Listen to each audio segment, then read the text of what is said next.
U ime Otca i Sina i Duha Svetoga. Amen. Dragi vjernici, današnji blagdan gdje posebno častimo presveto tijelo našeg Gospodina je jedan od najsvečanijih blagdana u cijeloj crkvenoj godini i promatramo Isusovo obećanje koje je dao svojim učenicima, što smo čuli u Ivanovom evanđelju. Dakle, da je njegovo tijelo pravo jelo i njegova krv pravo piće. To su riječi koje su sablaznile mnoge Isusove slušatelje koje oni nisu razumjeli, pa su rekli tvrdi to govor, tko ga može slušati. I mnogi su otišli, ali Isus nije povukao te svoje riječi, znači nije se ispravio, pa samo da im pošto ugodi da ne bi oni otišli. Znači nije rekao pogrešno ste me razumjeli ili govorio sam samo simbolički. To je bila samo usporedba, slika, nego naprotiv još je snažnije potvrdio to isto.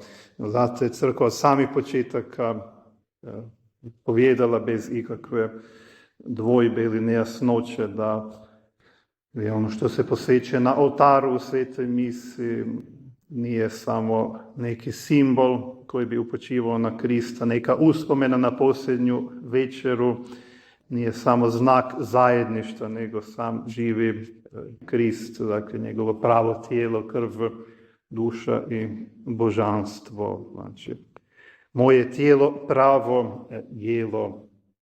To su Gospodinove riječi. Sveti Ivan Zlatoust tumači nam da ovdje nema nikakve zagonetke u biti, iako na prvo nam možda djeluju te riječi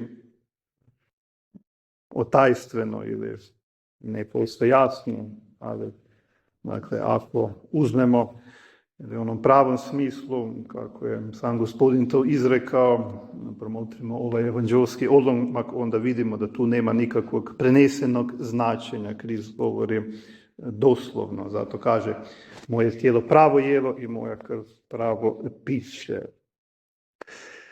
Ne samo neka obična hrana, zemaljska hrana održava život našemu tijelu, ali to traje samo nakratko, onda za par sati već ogladnimo, moramo ponovo uzeti hranu.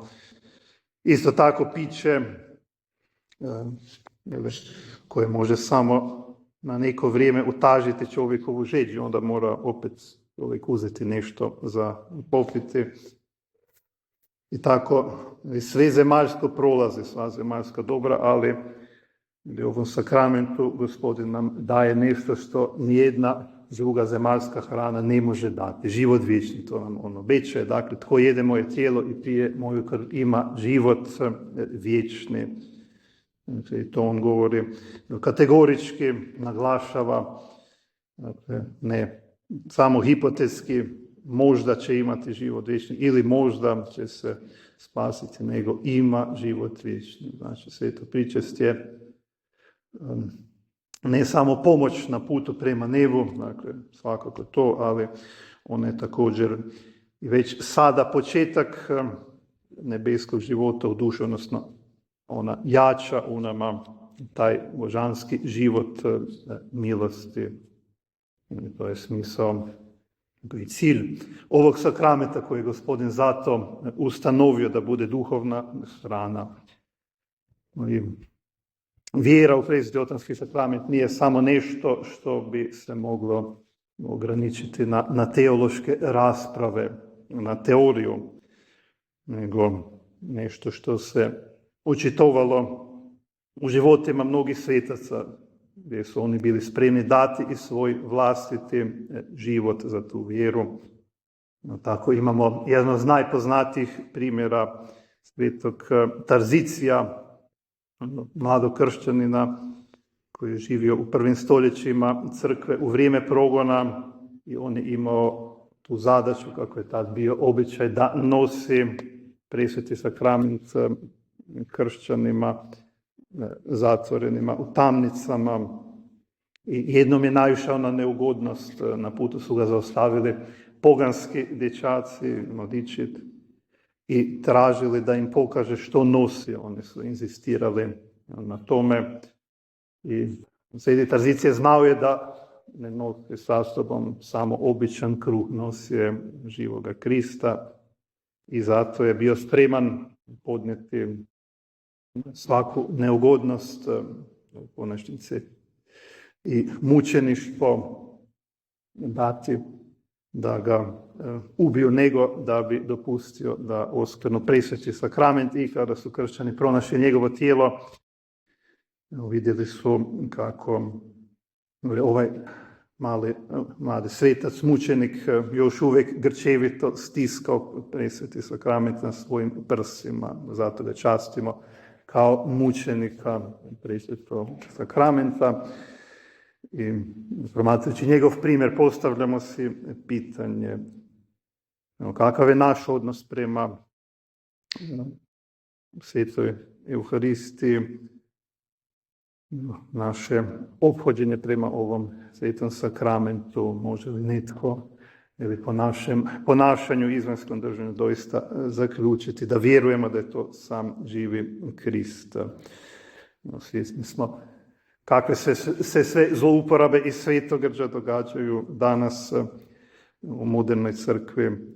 Nedavno se dogodila sablazan u Švicarskoj da je jedna žena dala hostiju svome psu. U sekvenciji koju smo malo prije slušali, sveti Toma kaže doslovce da se presveti sakrament se ne daje psima. On je to mislio u prenesenom smislu, u smislu pogana ili onih koji nisu dostojni. Ali ovdje se to ostvarilo na doslovan način. Dakle, strašne zlouporabe na koje možemo naići upravo zbog opadanja vjere u presveti sakrament.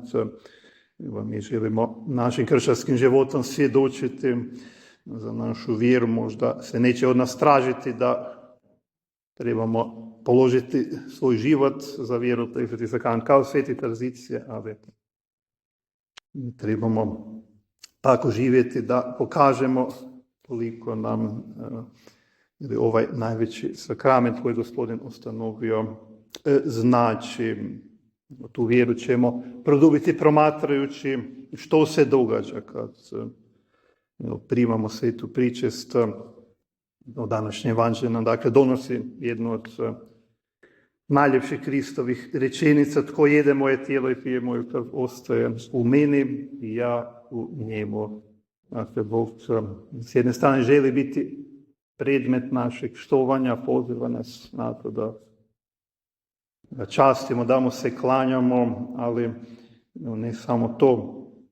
On ne želi biti samo netko kome slušamo, u koga vjerujemo, nego želi još više od toga prebivati u našim dušama. I to je najveća milost i tajstvo svete pričesti. Kod svakog dostojnog i pobožnog primanja svete pričesti dobivamo najprije taj dar da se u nama povećava milost, dakle da u njoj rastemo.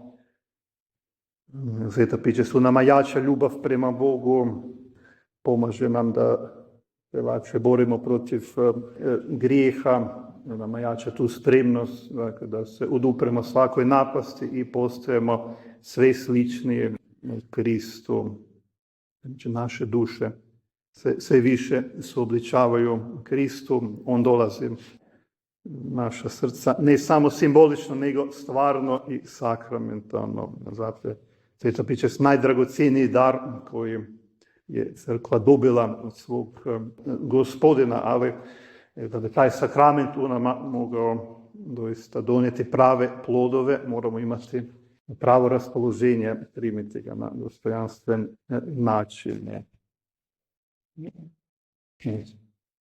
Sveti Pavao nam donosi i ozbiljno upozorenje u svojoj poslanici, dakle da nije svako primanje svete pričesti na čovjekovo pasenje. Sveti Augustin primjećuje da nije dovoljno samo fizički primiti, tjelesno primiti svetu hostiju, jer može se dogoditi da čovjek primi sakrament, ali ne primi njegov plod. Zato je važna priprema i zahvala za svetu pričest, najprije priprema, to znači da dođemo na vrijeme, ne dolazimo zadnji čas ili pak kasnimo na svetu misu i da ne odlazimo odmah.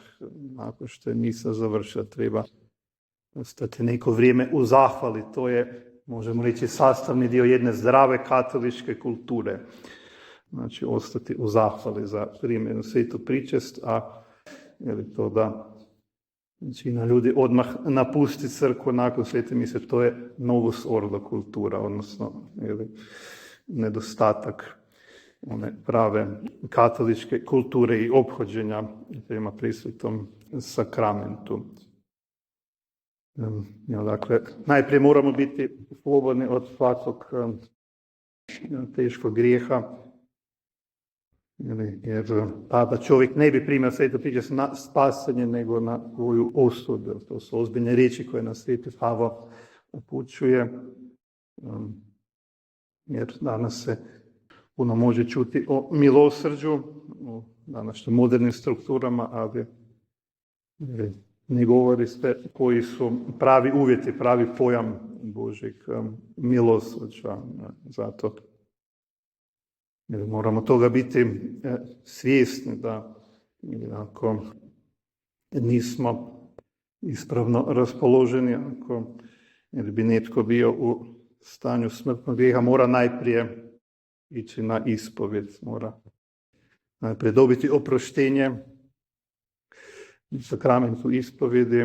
Ako živi neurednim životom, mora to dovesti u red na taj način. Ako je netko izgubio, dakle, posvetnu milost, teškim grijehom ne može pristupiti svetoj pričesti. Znači, to je ono na što nas sveti Pavo upozorava, da prava ljubav prema svetoj Euharistiji uvijek pretpostavlja i ispravan odnos prema sakramentu ispovjedi, ispit savjesti i dostojnu pripravu.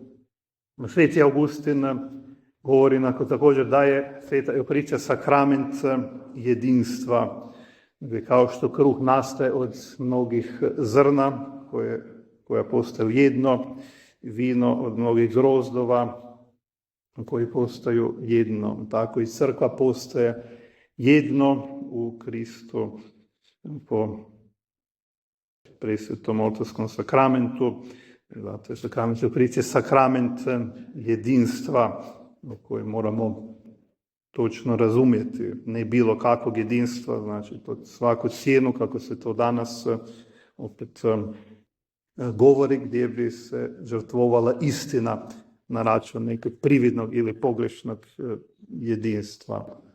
Znači da bi naša vjera bila na istoj razini s drugim religijama, nego pravo jedinstvo temelji se na pravoj vjeri, tradicionalnim sakramentima koji su izraz vjere, tradicije, ili koje je jamstvo i pravi izraz crkvenog nauka. Na taj način je Gospodin ustanovio svoju crkvu i to je, dakle, onaj pravi pojam jedinstva. Znači da je naše zajedništvo oko oltara presvetog sakramenta izraz zajedništva u vjeri. Znači ljubav prema Euharistijskom Isusu ne može biti nikako odvojena od istine vjere.